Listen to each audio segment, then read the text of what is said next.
Hello, everybody. This is Ginny Brandon and Tash and this is Riding in the Weeds. So, this is episode 1 of our new podcast.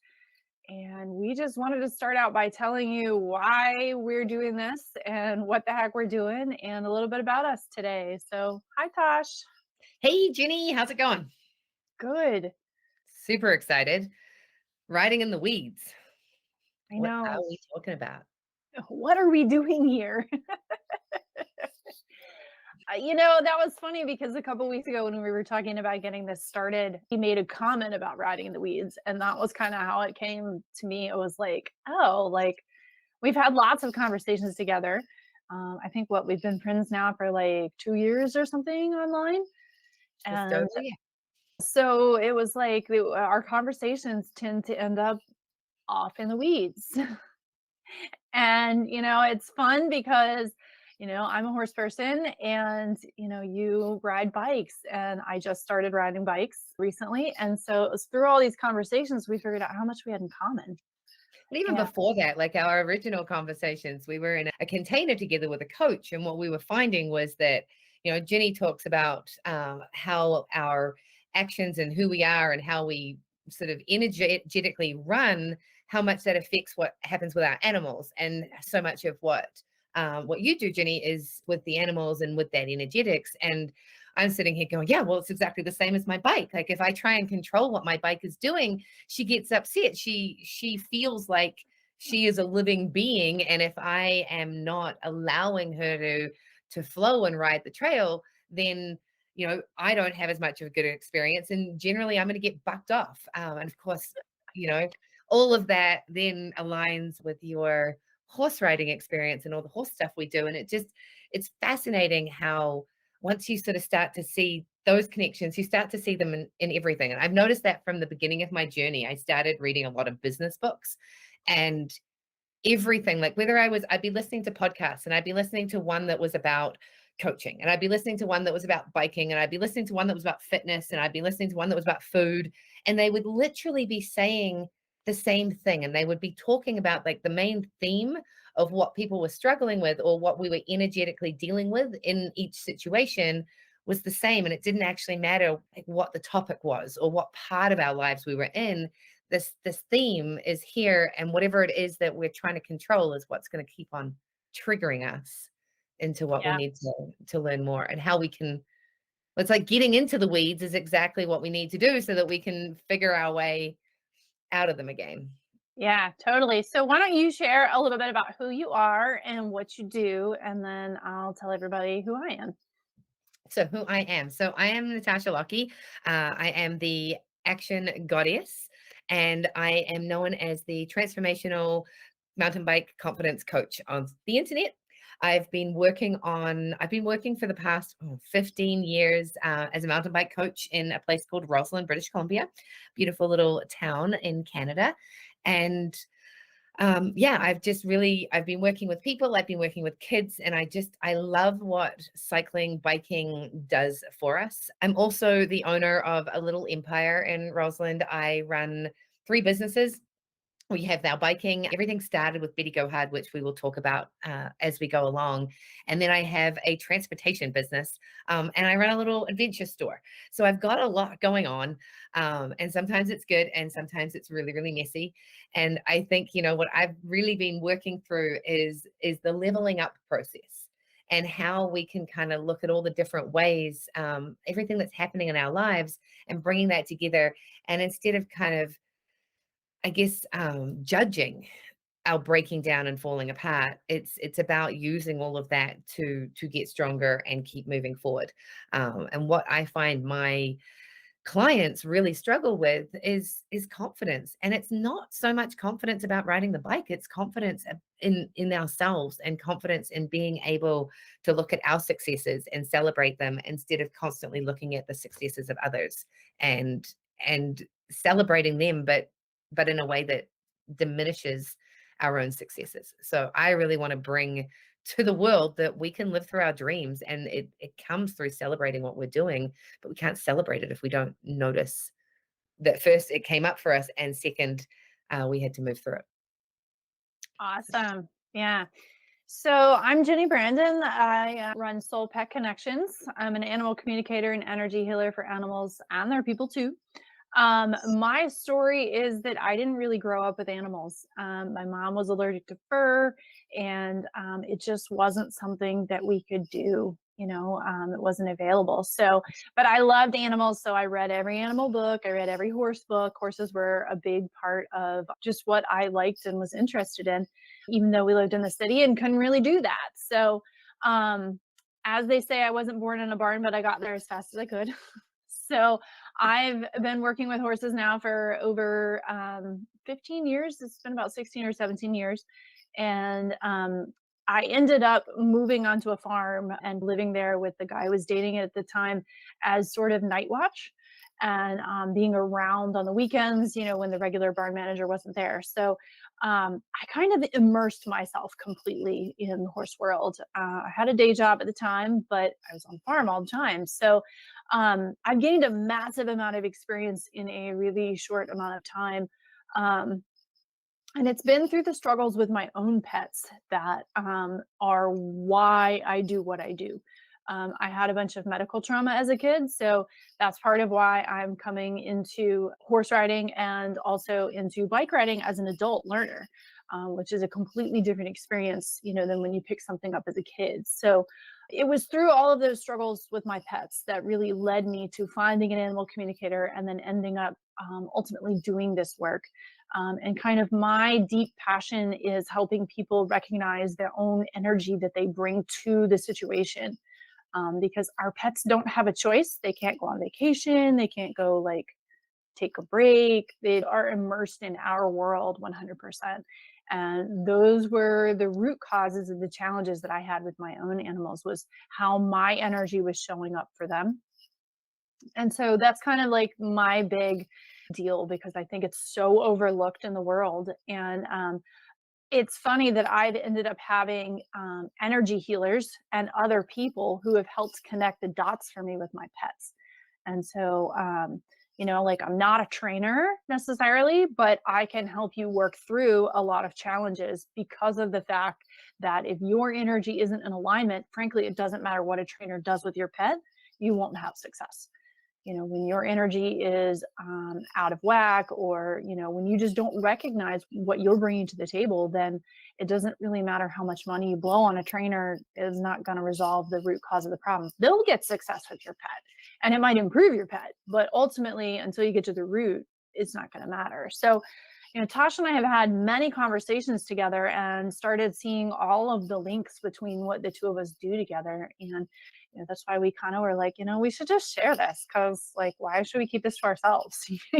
Like everything we have is so juicy that it's like everybody else needs to hear this. Like I don't hear a lot of people talking about, the energy piece, and you don't hear a lot of people talking about like the confidence piece.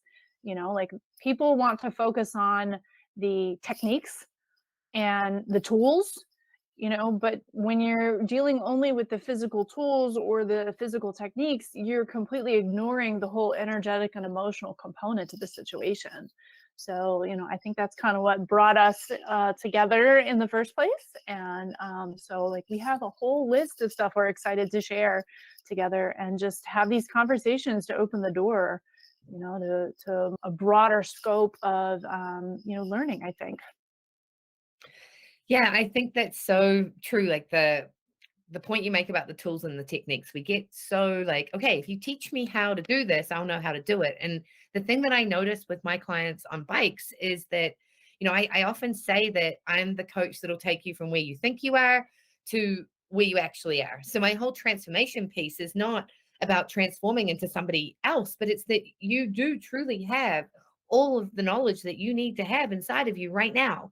And you might like to get to where you actually are. And we don't see where we are because we're too busy looking around and judging ourselves. Our confidence comes down and we stop celebrating what we're doing. And then we're like, oh, I just need to learn how to do this better. And, one of the biggest successes I've had this season is with actually teaching people how to slow down, because it's not that you're not good enough or you don't have the tools and the techniques, but if you are going too fast, nothing works because you're always just doing that thing in the moment to make it work for you. And, that's exactly how we operate in life. And I've actually, the last little while, I've ended up having, I'm stopping on the side of the trail and we're having these big conversations around how, it's about finding the balance. It's about knowing why you're riding your bicycle. Why did you want to start cycling in the first place? And if you can't continually come back to that why, then it's going to fall apart. It's just like this podcast. If we don't have a why, and our why is really exactly as you were saying, like we're wanting to make it so that these conversations are out in the world. And often these conversations, I think, happen, but they're in the space of, oh, so you're lacking confidence. If you do my program, if you do this, and that's what's sort of coming up in the world right now of coaching, is that people are just trying to tell you you have a pain button, and then that they can give you a tool or a technique that'll fix it. But if you're not energetically aligned with it, it doesn't matter. Nothing's going to change. I love what you said about slowing down. That's actually been a really big theme in my life before because um, part of my coping mechanisms that I developed, like I said, I had medical trauma and medical challenges as a kid. And part of the coping mechanism is just to blow through everything. And when you're rushing and you're in a hurry, you don't have time to feel anything. And then you're missing all the subtle signals that your body is giving you, your pets are giving you, your bike is telling you information all the time. But if you're rushing through it, you aren't available to receive that information. And so that for me has been a huge deal, to learn how to slow down. And I find that when I'm working with the animals, the more I can slow down and get into that space of like, what am I missing potentially, but what are they not aware of too, that like together we end up with this like amazing result. And it's funny because most people, like when I work at the barns, I ride a couple friends' horses and take care of them. And like most people end up looking at me weird because it doesn't look like I'm doing anything, like I just walk, right? But ultimately, like there is so much going on. Like we use the duck in the water analogy a lot, like, right? Like all you see is what's on the surface. You have no idea everything else that's going on below. I'll get off the horses after literally just walking for a while and I am tired. My whole body was active and engaged in that process, even though we were going slow. So it's like, I kind of think of it like slow down to speed up. Because when you don't miss all those signals, then you don't have to go back and redo them all over again. Yeah, and it doesn't matter what it is. It's pushing through physically, pushing through mentally. When we go too fast, we are out of control, and generally nothing feels like it's working. And like sometimes I do believe, like, again, biking, you get to a space on the trail and you'll see that there's like a whole bunch of rubbly rocks up ahead, and the only way to get through those rocks is going to be to hold your speed, because if you try and break through them, things are going to go wrong. But that's where you've got to like see it coming. Like, okay, I know I've got a busy week ahead. Let's take Sunday and really relax. Let's put the schedule together. Let's plan, and then we'll be able to make it through to the other side of that rocky section. And I do that so well on my bicycle.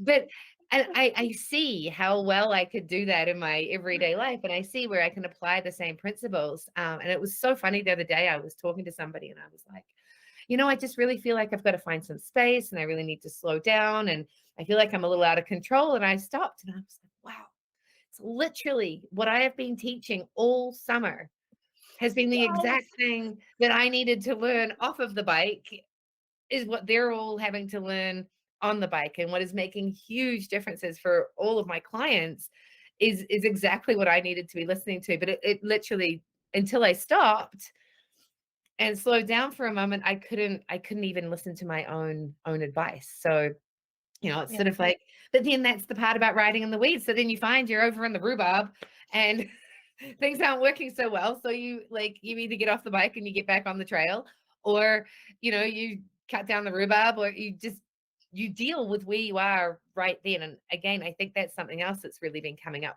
for me. And I think this is so important, is acknowledging that that's where you are. There's nothing wrong with it. And we don't need to fight to get out of it. We can just actually take a breath. Like, okay, I am running too fast.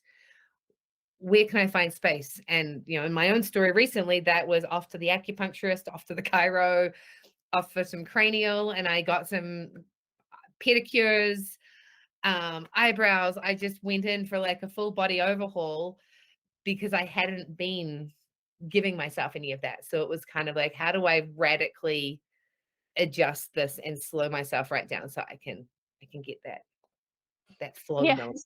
It makes me laugh because it's like I've been through those situations numerous times where it's like you blink and you're like, "How did I get here again?"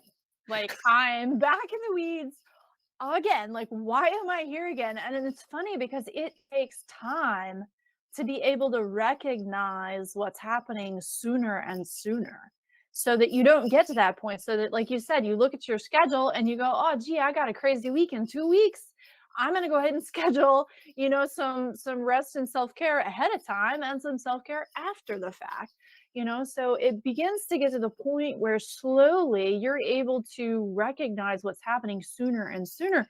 And I find that on the horses all the time that, like there was one day I was taking my horse out of the barn and I just had this funny thought, like he's going to spook, like he's going to startle at something. There was nothing that gave me any indication that that was going to happen. Well, sure as shit, like 2 seconds later, he's startled. And I felt that energy just blow through me rather than like hit me and my body react. And it's like, once you get there and you're practicing this enough, then you're able to just respond, adjust course, and keep moving. Like I bring up water analogies a lot because I feel like the same is true on the water. The same is true on the bike too. Like if you're riding and it gets rough, you don't get pissed off at the rocks or you don't get angry at the waves that are hitting you if you're in a boat. Like you just adjust course. Like there's no judgment for that. And the more we can stop judging ourselves for those situations ending up off in the weeds again, we just say, oh, we're in the weeds again. Okay, what do we need to do to adjust course? And just keep moving, just keep going from there. Well, and sometimes stopping and reassessing and then moving. I was telling my husband the other day, I was like, I was realizing that we've just left where we have been living. We're on our way south. We're on a bit of an adventure. We're in the camper. And I was planning and like we're trying to leave. So I'm like writing our lists and writing our lists and writing the plan. And then my husband would just do whatever he wanted to do and wasn't following the plan. And so at the end of the day, I'd sit down, I'd be like, okay, so what if these things actually got done? Because it doesn't matter if the plan's not followed, but are we ticking the boxes, right? So we cross everything off and I'd rejiggle and I realized I was like, I'm like Google Maps. So Recalculating. calculate. So we've got I put the directions in. I know which way I'm going, and then I'm gonna like redirect because okay, do a link. Can you please pull a legal U-turn right up ahead? No, didn't pull the U-turn. All right. You need to go this way. And it's like Google Maps is the best thing ever. If you don't go the way that it wants you to go, she'll yell at you for like a moment or two. And then she's like, oh, right. You're going a different way. Let me calculate another route that'll get you there the way that you think you want to go. And I think that's life, right? Like if we Yes. just keep on being like, okay, not attached to the plan because no plan survives meeting with the enemy or however that saying goes, which is so true. It's like I now know I write the plan for my evening sanity. We then allow whatever happens to happen and then we adjust on the other side. And every time we see if we can do it slightly better. And, like Google is probably going to see that I really like going that way and is going to stop suggesting I go the other way because I never do it that way. And, Yeah. and I think, it's sort of that whole and back to the lack of judgment, just letting it happen. Stuff happens, we adjust, we try and do it better next time. And it's, I think, really, it's in the judgment that we get so lost, and that's where we try and control it, and then we're trying to not have that thing happen that happened last time. And if we come back to the bike, we come back to the horse, you come back to the animals, it's the same thing. Yeah. Get into a space of trying to, instead of manifesting the outcome that we want to have, instead of saying, I want to be at the bar at the end of this bike ride and I want to be talking about how I had so much fun. And even though I didn't ride all the features, I could see how I would be able to do them next time. And then I did roll some stuff that I'd never done before, and it was easy. And it really gave me the confidence to maybe try a different trail. And that's my story at the end of it, as opposed going into it going, oh my God, I'm going to ride this trail. I'm scared. Last time I was on that trail, I couldn't do this rock and I couldn't do this. And I went over the handlebars in that one spot. So I don't want that to happen again. So I'm going to make sure that I hold on. I should probably go slower. So I think if I hold on to the control more, then everything's going to be okay. And I'm going to ride down the trail trying to avoid hitting all the potholes while looking at them that I hit the last time. And we just end up having the same experience over and over again because we're living out of the fear. Like, I'm afraid that the dog's going to bite me, so I act scared towards the dog when he runs up to me. Well, what's going to happen? It's so similar to when you're riding the horses, and like the same is true of the bike. Like, if you pick a point to ride to and you don't stay on that path, if you keep trying to ride like you are on that path, you're getting bucked off. Like, you're going to take a flying lesson or something. Like, it's inevitable because you have to adjust to whatever's happening underneath you and in front of you. And, like, that's the biggest thing, is you just need to constantly be able to adapt and change course. And if you don't quite make it to your destination exactly like you thought you were, if you're still upright at the end of the day and still have everything attached, then that's probably a success. So what if it didn't look like you thought it would? But, like, that's a huge lesson. Number one, look where you're going. But when your course changes, you've got to be able to adjust with that. And I think you're right that the biggest issue that we bump into is getting hung up in the judgment of the fact that, well, it didn't look like XYZ. It It didn't did, look like I thought it should, which is a bad word.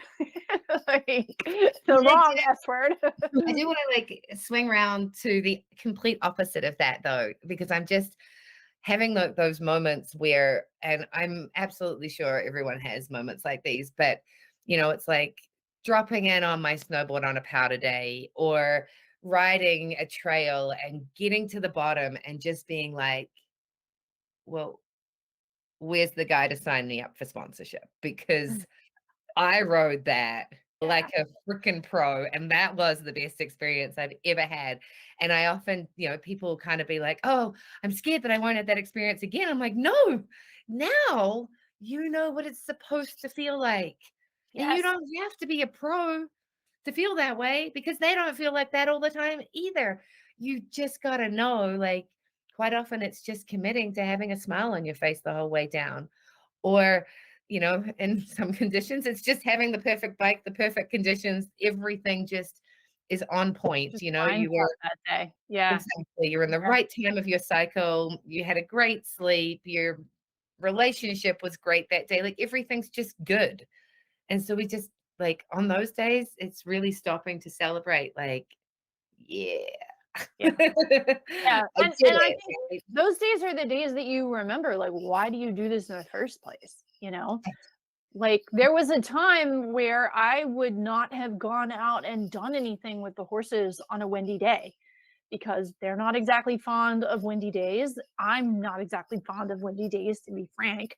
And so the two of us together just made a bad combination. And, those are the days I used to call like the bad horse days, because it wasn't fun and it wasn't why I was out there. But yet today I went out and I did it and we had a great time. Like, both the horses I rode today were lovely. And yet the breeze at one point was like standing their manes up straight, because it was so brisk out there. But, like, the more you do that and the more you work through those, the more you find those successes, the easier it is to repeat them and the easier it is to find them again. And, yeah, there are going to be days that you probably end up at the bottom of the hill in a heap instead of upright on your board or on your bike, and it's going to happen. But those days are the ones that are going to be contrasted with the successful days. And I dare say that those pro people with sponsors all over themselves have probably ended up at the bottom of the hill in a heap more times than most of us can count, Oh, 100%. And because they're willing to do it over again and they're willing to keep trying. just, we're getting close to the end here, but I was watching, I'm in Sun Valley, Idaho, so hanging out with my cowgirl friends. We were watching the Garth Brooks story last night. The Road That I'm On, I think is what it's called, and it was just really interesting. With every biography of any famous, amazing person who's done something great, they always talk about the almost missed chances or the missed opportunity, but then it was followed up with that moment. And Garth Brooks, it was basically everyone said no, and then the guy who was supposed to go on stage, where the record deal people were sitting in the audience waiting for, didn't show up. And so Garth went on, and if that guy had shown up, his whole life story might have been completely different. And so, it's like, it's not about trying to control. It's not about, it's not about not doing it or trying to resist like being at the heap on the bottom, because the more times that we fall, the more times we can create those templates so that when it happens again, we're able to get back up and keep moving faster. So, I think it's kind of a Yeah. good analogy for the Yeah. whole idea of like, we just never know where things can go and how we're able to just build those templates. Success is just a series of missteps, I think. Yeah. And when we try and control it in whatever situation we're in, that's where it becomes not fun. Yeah. And I honestly think that the only way to fail is to not try, because if you're not, then you're not available for success either. So, if you're not even willing to take an attempt at something, there's a pretty famous horse guy who's somewhat controversial, but he has some great quotes. And, one of them is that frustration begins where knowledge ends. And so if you keep running into the same failure over and over again, then you do need to go get more tools and you do need to figure out something different, but if you're not trying, even if you are still failing, failing, quote unquote, if it's not working, then you just need more knowledge. There's really nothing that can stop you other than not doing it and not trying. And that's been the only way that I've been successful with my animals, is actually putting in the time. And, that's when I get results. And that's when I get results with my bike. Well, with both of my animals, when we got the cat didn't like me very much. And then I did this goddess program and really stepped into my feminine energy. And it was like literally within, like, it wasn't even night and day. It was almost like Yeah. moment to moment. Suddenly my cat was like, oh, hey, I Yeah. like you. We can Yeah. hang. And then, like, same thing with my new puppy recently. I was looking at, like, we have this moment in time. It's like an hour in the day where he will just go nuts. And this is, a conversation for our next one on sort of going into the slowing down to speed up a little bit more. I've got a few more things that I'd love to share on that. But just very simply, like you were talking about the slowing down with the animals, I've realized, like, when I teach the kids, I get too excited. And so then they get too excited. And I look at my other coaches that are like, calm. In this environment, what we're trying to teach, that works so much better. And then I was watching my puppy and I'm like, I think my puppy daddy maybe sort of has similar ways of treating me in not like a bad way, but just the excitement. And I'm like, okay, how do I manage this? This is my energy. This guy's feeding off of me. This is not bad puppy behavior because he doesn't do it with anybody else. So what Yeah. am I putting out there that's getting this response from the males in my life? Yeah. And Yeah. one of them's not even coming home. So that's, again, conversation for another time. And I'm talking about the cat, not the husband. It's just for clarification purposes. But yeah, it's totally all connected. And when I started seeing that, and then it was so funny to me when we started connecting and I started telling like I got a bike, like I'm working on riding it. And then I was like, oh, it's all connected. So, I think that's a lot that we just covered, but for our first episode, I hope that for all of our listeners out there and our viewers, if you're watching the videos, that yeah, I hope this resonates with you. And hit like, subscribe, comment, all that fun stuff, and let us know you're out there. Tosh, do you want to tell them how people can find you if they're interested in looking you up? Yeah, so I just a little bit more. I do online bike programs. We have bike surf retreats that we're setting up in Mexico, and then we do real life biking stuff in the Kootenays in Roseland. But you can find me online. My Instagram is at BettyGoHard. It's where I talk about living the dream and how we kind of all step into, and you can see more of my journey of my trip down south. And yeah, my website is bettygohard.com. And then I also, KootenayMountainBiking.com is my Kootenay-based bike business. So if you're wanting to get some coaching and really wanting to expand into what I do on biking a little bit more, that's a good place to see all of the things that we do in the Kootenays with biking. Awesome. So I'm Ginny, and you can find me online at soulpetconnections.com. That's connections. It does have an S on it. I'm also on Instagram and Facebook, the same Soul Pet Connections. You can just search for me and find me there. So feel free to drop either one of us messages if you are interested in chatting or talking more. We'd love to hear from you. And I hope you guys have a great day. Awesome. Thanks for the chat.